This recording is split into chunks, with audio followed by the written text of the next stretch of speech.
Hi friends, ಇವತ್ತಿನ vlog ಇವಾಗ start ಮಾಡ್ತಾ ಇದ್ದೀನಿ. ನೋಡಿ ಫ್ರೆಂಡ್ಸ್, ನಾನು ಸೌಜುನು ಹಾಯ್ ಮಾಡ್ತಾ ಇದ್ದೇನೆ. ನಿಮಗೆಲ್ಲರಿಗೂ ಹಾಯ್ ಮಾಡು ಸೌಜು. ಹಾಯ್ ಮಾಡ್ತಾ ಇದ್ದಾನೆ. ಅವನು ಈ ರೀತಿ ಹಾಯ್ ಮಾಡ್ತಾ ಇದ್ದಾನೆ. ಆ್ಯಕ್ಚುಲಿ ನಾವು ಒಂದು ಸ್ವಲ್ಪ ಹೊರಗಡೆ ವಾಕಿಂಗ್ ಹೋಗ್ಬೇಕಂತ ಹೇಳಿ ಹೋಗ್ತಾ ಇದ್ವಿ. ಸೌಜು ನಾನು ಸೌಜಿಗೆ ಮಾತಾಡ್ತಾ ಇದ್ದಾನೆ ನೋಡಿ.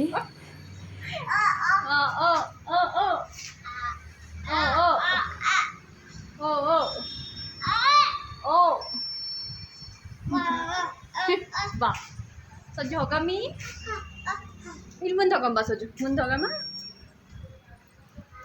ಮುಂದೆ ಹೋಗಂಬ. ಪಪ್ಪ ಬರ್ತಾ ಬಾ ಸಜ್ಜು.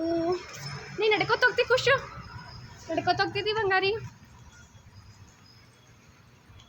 ಖುಷಮ್ಮ.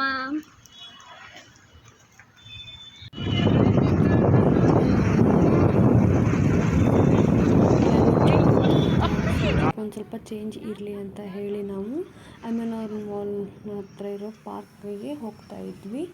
ಪಾರ್ಕ್ನಲ್ಲಿ ಸೌಜು ಒಂದು ಸ್ವಲ್ಪ ಆಟ ಆಡ್ತಾನೆ, ಹೊರಗಡೆ ಫ್ರೆಶ್ ಗಾಳಿ ಸಿಗುತ್ತೆ ಅಂತ ಹೇಳಿ. ಇಲ್ಲಿ ಸನ್ಸೆಟ್ ಇದೆ ನೋಡಿ ಫ್ರೆಂಡ್ಸ್. ಸನ್ಸೆಟ್ ನಾವು ಆಲ್ಮೋಸ್ಟ್ ಎಲ್ಲ ರೀಚ್ ಆದ್ವಿ. ಅಲ್ಲಿ ಇವಾಗ ತೋರಿಸ್ತಾ ಇದ್ದೀನಿ. ಅಮೆನವ್ರ ಇಲ್ಲಿ ಗಾರ್ಡನ್ ಇದೆ ನೋಡಿ ಫ್ರೆಂಡ್ಸ್. ಸೌಜು ಪಾಪ ನಾನು ವಾಕ್ ಮಾಡ್ತೀನಿ, ನೀವು ಸೌಜು ಒಂದು ಕಡೆ ಕೂತ್ಬಿಡಿ ಅಂತ ಹೇಳ್ತಾ ಇದ್ದರು. ಆದರೆ ನಾವು ವಾಕ್ ಮಾಡಬೇಕಂತ ಅನ್ಕೋತಾ ಇದ್ದೆ. ಆದರೆ ಸೌಜು ಮಾಡಿಸ್ಕೊಡೋದಿಲ್ಲ, ನೀನು ಸುಮ್ಮನೆ ಸೌಜುನ ಕರ್ಕೊಂಡು ಕೂಡು ಅಂತ ಹೇಳಿದರು. ಬೇಕಾದರೆ ಒಂದು ರೌಂಡು ಬೈಕ್ನಲ್ಲಿ ಹೋಗಿ ಬರೋಣ ಅಂತೇಳಿ ಒಂದು ರೌಂಡ್ ನಮಗೆ ಅಮೆನವ್ರದ್ದು ಪಾರ್ಕೆಲ್ಲ ಒಂದು ರೌಂಡ್ ಹಾಕಿದ್ವಿ. ಮೊದಲು ಸೌಜುಗೆ ಒಂದು ಸ್ವಲ್ಪ ಆ ಕಡೆ ಈ ಕಡೆ ನೋಡ್ತಾನೆ ಗಾಡೀಲಿ ಅಂತಂದರೆ ಎಂಜಾಯ್ ಮಾಡ್ತಾನೆ ಅಂತ ಹೇಳಿ ಅದು ಗಾಡೀಲಿ ಒಂದು ರೌಂಡ್ ಹಾಕಿಸಿ ನಮಗೆ ಆಮೇಲೆ ಬಿಟ್ಟು ಸೌಜು ಅವ್ರ ಪಪ್ಪ ಒಂದು ರೌಂಡು ವಾಕ್ ಮಾಡಿ ಬಂದರು. ನಾನು ಸೌಜು ಆಮೇಲೆ ಆಟ ಆಡ್ತಾ ಇದ್ವಿ. ಇವಾಗ ನೋಡಿ ಫ್ರೆಂಡ್ಸ್, ಸೌಜು ಹೇಗೆ ಎಂಜಾಯ್ ಮಾಡ್ತಾ ಇದ್ದಾನೆ. ಬೈಕ್ನಲ್ಲಿ ಹೋಗೋದು ತುಂಬ ಇಷ್ಟ ಆಗುತ್ತೆ ರೈಡ್ ಮಾಡೋದಂತಂದರೆ. ಅದಕ್ಕೆ ಅವ್ನಿಗೊಂದು ಸ್ವಲ್ಪ ಖುಷಿ ಸಿಗುತ್ತೆ ಅಂತ ಹೊರಗಡೆ ಒಂದು ರೌಂಡ್ ಹೋಗೋಣ ಅಂತ ಹೋಗ್ತಾ ಇದ್ದಾರೆ ನಮ್ಮ ಮನೆಯವರು. ಇದಾದಮೇಲೆ ಅವ್ನಿಗೊಂದು ಸ್ವಲ್ಪ ನಡೆದಾಡಿದ್ರೆ ಸುಸ್ತಾಗಿ ರಾತ್ರಿ ಜಲ್ದಿ ಮಲ್ಕೋತಾನೆ ಅಂತ ಹೇಳಿ ಒಂದು ಸ್ವಲ್ಪ ಇವಾಗ ಸೌಜು ಲೇಟಾಗಿ ಮಲ್ಕೊಳ್ಳೋಕ್ಕೆ ಸ್ಟಾರ್ಟ್ ಮಾಡಿದ್ದಾನೆ ಫ್ರೆಂಡ್ಸ್. ಅದಕ್ಕೆ ಅವ್ನಿಗೆ ಜಲ್ದಿ ಮಲಗಿಸ್ಕೋಬೇಕಂತ ಹೇಳಿ ನಾವು ಇದು ಪ್ಲ್ಯಾನ್ ಮಾಡಿದ್ದೀವಿ. ಸಾಯಂಕಾಲ ಅವ್ನಿಗೆ ಹೊರಗಡೆ ಹೋಗೋದನ್ನು ಒಂದು ಸ್ವಲ್ಪ ನಾನು ತಪ್ಪಿಸಿದ್ದೆ. ಇವಾಗ ಮಳೆ ಬರ್ತಾ ಇತ್ತಲ್ಲ, ಅದಕ್ಕೆ ಅವ್ನಿಗೆ ಒಂದು ಸ್ವಲ್ಪ ತಪ್ಪಿತ್ತು ಅವ್ನ ರುಟೀನು. ಮತ್ತು ಅವ್ನ ರುಟೀನ್ ಚಾಲೂ ಮಾಡಬೇಕಂತೇಳಿ ಮತ್ತೆ ನಾನು ಗಾರ್ಡನ್ಗೆ ಬರ್ತಾಯಿದ್ದೀನಿ. ನಾನು ಹಳೆಯದ್ದೇ ರುಟೀನ್ ಸ್ಟಾರ್ಟ್ ಮಾಡ್ತಾಯಿದ್ದೀನಿ. ಆ್ಯಕ್ಚುಲಿ ಅವ್ನು ಗಾರ್ಡನ್ಗೆ ಹೋದಾಗ ಜಲ್ದಿ ಮಲ್ಕೋತಾನೆ ಅಂತ ಹೇಳಿ ಇವತ್ತು ಹೋಗಿದ್ವಿ ನಾವು. ಅದೇ ಬರೋಷ್ಟ್ರೊಳಗೆ ಅಲ್ಲೇ ಒಂದು ಶಿವಂದು ಗುಡಿ ಇದೆ, ಅಲ್ಲಿನೂ ಹೋಗಿ ಬರಬೇಕಂತ ಅನ್ಕೊಂಡ್ವಿ. ಸೌಜು ಮುಂದೆ ಹೋಗ್ತಾ ಇದ್ದಾನೆ ಅವ್ರ ಪಪ್ಪನ ಜೊತೆ. ಇಷ್ಟೊತ್ತನ ಅವನೊಬ್ಬನೇ ಆಟ ಆಡಿದ. ಈಗ ಒಂದು ಸ್ವಲ್ಪ ಸುಸ್ತಾಯಿತು. ಅವನ ಜೊತೆ ಓಡಾಡಿ ಓಡಾಡಿ ನನಗೆ ಸುಸ್ತಾಯಿತು. ಅವನಿನ್ನ ಸುಸ್ತಾಗ್ತಾ ಇರಲಿಲ್ಲ. ಇವಾಗ ಒಂದು ಸ್ವಲ್ಪ ಕಷ್ಟ ಆಯಿತು. ಮತ್ತೆ ಅಂತ ಹೊಡ್ತಾ ಇದ್ವಿ. ಇದೆ ನೋಡಿ ಫ್ರೆಂಡ್ಸ್, ಅದೇ ಗುಡಿ, ಇದು ಶಿವಂದು ಗುಡಿ. ಇಲ್ಲಿನ ಮಂದಿರಕ್ಕೆ ಹೋಗ್ಬೇಕಂತ ಹೇಳಿ ನಾನು ಸೌಜು ಮತ್ತು ನಮ್ಮ ಮನೆಯವರು ಕೂಡಿ ಬಂದಿದ್ವಿ. ಎದಕ್ಕೆ ಸೌಜಾ ಫೋನ್ ಆಯ್ತು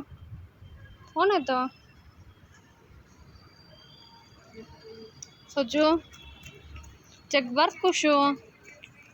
ಏ ಸಜ್ಜು ಬಾ, ಏ ಸಜ್ಜು ಏ ಶಂಭೋಕ್ ಹೋಗು. ಏ ಸಜ್ಜ, ಏ ಸಜ್ಜು ಶಂಭೋಕ್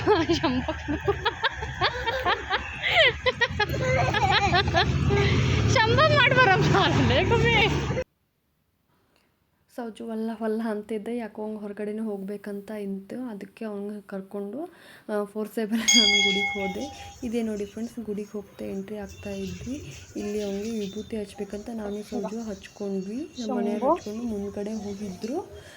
ನಾನು ಸೌಜು ನಮಸ್ಕಾರ ಮಾಡಿ ಇಲ್ಲಿ ಕೆಳಗಡೆ ಇದೆ ಇದು ಒಂದು ಸ್ವಲ್ಪ ಗುಡಿ, ಅದರ ಗರ್ಭಗುಡಿಗೆ ಹೋಗಬೇಕಂತ ಕೆಳಗಡೆ ಮೆಟ್ಲಿವೆ. ಇಳ್ಕೊಂಡು ನಾನು ಸೌಜು ಹೋಗ್ತಾ ಇದ್ವಿ ಫ್ರೆಂಡ್ಸ್. ನೋಡಿ ಇವಾಗ ಎಷ್ಟು ಪ್ರಶಾಂತವಾಗಿದೆ ಅನ್ನಿಸ್ತಾ ಇತ್ತು. ನಾವು ಒಂದು ಸುಮಾರು 8-8:30 ಆಗಿತ್ತು ನಾವು ಗುಡಿಗೆ ಬಂದಾಗ. ಎಷ್ಟು ಪ್ರಶಾಂತವಾಗಿತ್ತು ವಾತಾವರಣ, ತಣ್ಣ ಗಾಳಿ ಬೀಸ್ತಾ ಇತ್ತು. ಒಂಥರ ಏನೋ ಮನಸ್ಸಿಗೆ ಶಾಂತಿ ಆದಂಗೆ ಅನ್ನಿಸ್ತು ನನಗೆ. ದೇವರಂತೆ ಬಂದರೆ ಒಂದು ಸ್ವಲ್ಪ ಮನಸ್ಸೆಲ್ಲ ಹಗುರ ಹಗುರ ಅನಿಸುತ್ತೆ ಅಂತ ಫೀಲ್ ಆಯಿತು. ಒಂದು ಸ್ವಲ್ಪ ಅಲ್ಲೇ ಒಂದು ಸ್ವಲ್ಪ ಕೂತ್ವಿ. ಸೌಜು ಅಲ್ಲೇ ಒಂದು ಸ್ವಲ್ಪ ಆಟ ಆಡಿದ. ಅಲ್ಲೊಂದು ಸ್ವಲ್ಪ ದೊಡ್ಡದಿತ್ತು ಗ್ರೌಂಡು, ಆಟ ಆಡಿದ. ಸೌಜು ಅವ್ನ ಪಪ್ಪ ಎತ್ಕೊಂಡು ಇನ್ನೊಂದು ಸಲ ಹಚ್ಬೇಕಂತ ಹಚ್ತಾಯಿದ್ರು. ವಿಭೂತಿ ಆಲ್ರೆಡಿ ಹಚ್ಕೊಂಡಿದ್ದೀನಿ ಪಪ್ಪ ಬೇಡ ಬೇಡ ಅಂತ ಅಂತಿದ್ದ. ಅವನಿಗೆ ವಿಭೂತಿ ಹಚ್ಕೊಂಡು ವಾಪಸ್ಸು ನಾನು ಸೌಜು ಒಂದು ಸ್ವಲ್ಪ ಸೆಲ್ಫಿ ಕ್ಲಿಕ್ ಮಾಡ್ಕೋಬೇಕಂತ ಕ್ಲಿಕ್ ಮಾಡ್ಕೋತಾ ಇದ್ವಿ. ಮಾರನೇ ದಿನ ಫ್ರೆಂಡ್ಸ್ 11:30 ಆಯಿತು. ನಾನು ಇಲ್ಲಿ ನಮ್ಮ ಮನೆ ಪಕ್ಕದಲ್ಲ ಹಡಪ್ಸರ ಮೇನ್ ಮಾರ್ಕೆಟ್ಗೆ ತರಕಾರಿ ತರಲಿಕ್ಕೆ ಹೋಗ್ತಾ ಇದ್ದೆ. ನಮ್ಮ ಮನೆಯಿಂದ ಇಲ್ಲಿ ಸಮೀಪ ಇದೆ. ನಮ್ಮ ಮನೆಯಿಂದ ಒಂದು ವಾಕೇಬಲ್ ಡಿಸ್ಟೆನ್ಸಿಂದ ಹೋಗ್ಬೋದು. ಇಲ್ಲೇ ತರಕಾರಿ ತರಬೇಕಂತ ಹೇಳಿ ನಾನು ಹೋಗ್ತಾ ಇದ್ದೀನಿ ಫ್ರೆಂಡ್ಸ್. ಆದರೆ ತುಂಬ ಬಿಸಿಲಿತ್ತು, ಒಂಥರ ಕ್ಲೈಮೇಟನ್ನು ವಾತಾವರಣ ಚೇಂಜ್ ಇತ್ತು. ಸುಸ್ತು ಅನ್ನಿಸ್ತಾ ಇತ್ತು. ಯಾಕಂತಂದರೆ ಬಿಸಿಲಿಗೆ ಒಮ್ಮೆಗೆ ಈಗ ಮಳೆ ಬಂದಾದ್ಮೇಲೆ ಬಿಸಿಲು ಬೀಳ್ತದಲ್ಲ, ಅದು ಬಿಸಿಲಿಗೆ ನೋಡಿದ್ರೆ ಒಂದು ಸ್ವಲ್ಪ ಭಾಳ ಸುಸ್ತಾಗುತ್ತೆ ನನಗಂತೂ. ಎಸ್ಪೆಷಲಿ ಬೇರೆಯವ್ರಿಗೆ ಹೇಗಾಗುತ್ತೆ ಗೊತ್ತಿಲ್ಲ. ಅಂದರೆ ಮಳೆ ಬಂದು ಯಾವಾಗ ಬಿಸಿಲು ಬೀಳುತ್ತೆ ಅವಾಗ ಅದೊಂದು ಸ್ವಲ್ಪ ನಡ್ಕೊಂಡು ಹೋದ್ರೆ ನನಗೆ ಸುಸ್ತಾಗುತ್ತೆ. ನೋಡಿ ಎಲ್ಲ ಕೈ ಪಲ್ಯ ಎಲ್ಲ ಒಂದು ಸ್ವಲ್ಪ ತೊಗೊಂಡೆ ನಾನು. ಮನೇಲಿ ನನಗೆ ಎಷ್ಟು ಬೇಕಾಗಿತ್ತು ಅಷ್ಟು ಐಟಮ್ಸ್ ಎಲ್ಲ ತೊಗೊಂಡು ವಾಪಸ್ಸು ಮನೆಗೆ ಬರಬೇಕಂತ ಹೇಳಿ ನಾನು ಅಂದ್ಕೊಂಡೆ. ಅಲ್ಲೆಲ್ಲ ಇದು ಮೇನ್ ಮಾರ್ಕೆಟು, ಇದು ಹಡಪ್ಸರ್ದು ಮೇನ್ ಮಾರ್ಕೆಟು. ಮಂತ್ರಿ ಮಾರ್ಕೆಟ್ ಅಂತ, ಮಂತ್ರಿ ಮಾಲ್ ಮಾರ್ಕೆಟ್ ಅಂತ ಹೇಳ್ತಾರೆ ಇದಕ್ಕೆ.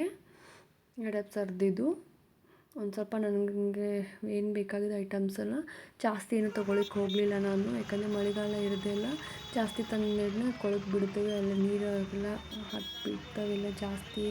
ಫ್ರಿಜ್ನಲ್ಲಿ ಇಟ್ಟು ಅಷ್ಟು ಹಾಕಿ ಬರೋದಿಲ್ಲ ಅಂತ ನನಗೆ ಎಷ್ಟು ಬೇಕು ಅಷ್ಟು ಐಟಮ್ನ ನಾನು ತೊಗೊಂಡು ಮನೆಗೆ ನಾನು ಬಂದೆ. ಬರೋಷ್ಟಿಗೆ ಸ್ವೆಟ್ಟೆಲ್ಲ ಬರ್ತಾಯಿತ್ತು ಫ್ರೆಂಡ್ಸ್, ಅಷ್ಟು ನಮಗೆ ಶೆಕೆ ಆಗ್ತಾಯಿತ್ತು. ನಾನು ಬರೋಷ್ಟಿಗೆ ಸೌಜು ಅವ್ರ ಅಜ್ಜಿ ಜೊತೆ ಎಲ್ಲ ಎಂಜಾಯ್ ಮಾಡ್ಕೊತಾ ಆಟ ಆಡ್ಕೊಂಡು ಕೂತಿದ್ದ. ಅವ್ನಿಗೆ ಬಿನ್ ಬ್ಯಾಗ್ನಲ್ಲಿ ಕುಡಿಸ್ತಾಯಿದ್ರು ಅವ್ರ ಅಜ್ಜಿ.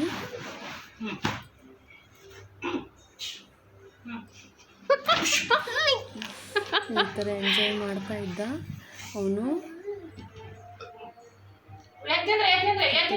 ಹತ್ತದು ಮಾಡ್ತಾ ಇದ್ದ. ಫುಲ್ ಖುಷಿ ಅನ್ನಿಸ್ತಾ ಇತ್ತು ಅವನಿಗೆ. ಅದು ಹತ್ತದು ತಾನೇ ಇಳಿಯೋದು, ಸುಮ್ಮನೆ ನಗ್ತಾ ಇದ್ದ. ಅವ್ನು ನೋಡಿ ನನಗೂ ಒಂದು ಸ್ವಲ್ಪ ಟೈಮ್ ಹೋಗಿದ್ದೆ ಗೊತ್ತಾಗಲಿಲ್ಲ. ನೆಕ್ಸ್ಟು ಒಂದು 3 o'clock ಹೊತ್ತು ಆಯಿತು ಫ್ರೆಂಡ್ಸ್. ಮತ್ತು ನಾನು ಇವತ್ತು ಮತ್ತೆ ಡಿಮಾರ್ಟಿಗೆ ಹೊಂಟೆ. ಇವತ್ತು ಬರೀ ಹೋಗೋದು ಬರೋದು ಬರೀ ನನಗೆ ಹೊರಗಡೆನೇ ಹೋಗ್ತಾಯಿತ್ತು. ಒಂದು ಸ್ವಲ್ಪ ಗ್ರೋಸರೀಸೂ ಖಲಾಸಾಗಿತ್ತು. ಹೀಗಾಗಿ ನಾನು ನನ್ನ ಮನೆಗೆ ಬೇಕಾಗಿದ್ದು ಒಂದು ಸ್ವಲ್ಪ ಗ್ರೋಸರೀಸು ಒಂದು ಸ್ವಲ್ಪ ತೊಗೊಂಬರ್ಬೇಕಂತ ಸಸಾನ್ಯನಗರ್ನಲ್ಲಿ ಡಿಮಾರ್ಟ್ ಇದೆಯಲ್ಲ, ನಾನು ಯಾವಾಗಲೂ ಇಲ್ಲೇ ಹೋಗೋದು. ಅಲ್ಲೇ ಹೋಗಿ ಒಂದು ಸ್ವಲ್ಪ ಗ್ರೋಸರೀಸನ್ನು ನಾನು ಎಲ್ಲ ಕಲೆಕ್ಟ್ ಮಾಡಿಕೊಂಡೆ ಫ್ರೆಂಡ್ಸ್, ನನಗೇನು ಬೇಕಾಗಿದ್ದು. ಹೀಗಿತ್ತು ನೋಡಿ ಫ್ರೆಂಡ್ಸ್ ನಂದು ಇವತ್ತು ರುಟೀನು. ನನಗೆ ವಿಡಿಯೋ ನಿಮಗೆ ಇಷ್ಟ ಆದರೆ ಲೈಕ್ ಮಾಡಿ, ಶೇರ್ ಮಾಡಿ. ಆದಷ್ಟು ಬೇಗ ನನ್ನ ಚಾನಲ್ಗೆ ಸಬ್ಸ್ಕ್ರೈಬ್ ಆಗಿ. ಆದಷ್ಟು ಬೇಗ ನನ್ನ ಚಾನಲ್ಗೆ ನೀವು ಸಬ್ಸ್ಕ್ರೈಬ್ ಆದರೆ ನಾನು ಒಳ್ಳೊಳ್ಳೆ ವೀಡಿಯೋಸ್ಗಳನ್ನು ಹಾಕಲಿಕ್ಕೆ ಪ್ರಯತ್ನ ಮಾಡ್ತೀನಿ ಫ್ರೆಂಡ್ಸ್. ಹೀಗಿತ್ತು ನೋಡಿ ಫ್ರೆಂಡ್ಸ್. Bye friends.